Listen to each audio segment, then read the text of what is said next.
çok sıcak. Şimdi çalışsak da olmuyor, çalışmasak da olmuyor. Çalıştığımız zaman hava çok sıcak. Özellikle o deprem zamanında mesela oturduğumuz zaman hepimiz aç olduk, perişan olduk. Şimdi bu hava sıcaklığı olduğu zaman mecburen çalışıyoruz. Şimdi bir gün çalışmadığımız 2 gün aç kalıyoruz. Ben tek değil ya, genel bütün arkadaşlar öyle yani, bütün inşaatçılarımız, arkadaşlarımız hepsi öyle.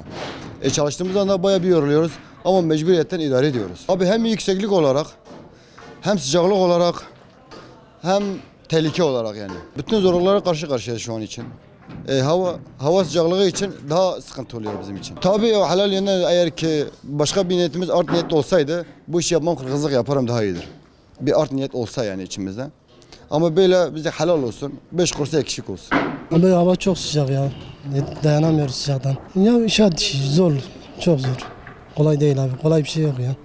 Mecbur çalışıyoruz ama. Abi hiç iyi bir duygu de, güzel bir duygu değil ama. Aşırı sıcaktı yani. Aşırı susuzluktan dolayı boğazımız kuruyor ne mi? Yapacak bir şey yok. Nasıl mecburiyete çalışıyoruz. Ekmek parası için ne mi? Alın teri döküyoruz helal para kazanmak için ne mi? Helal yoldan.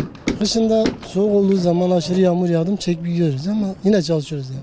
Gerektiği zaman çalışıyoruz yağmurda. Yani daha aşırı sıcaklık.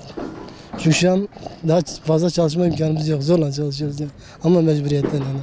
Bizim iş hep zordur hocam. Yani kalıp hambalıktır yani.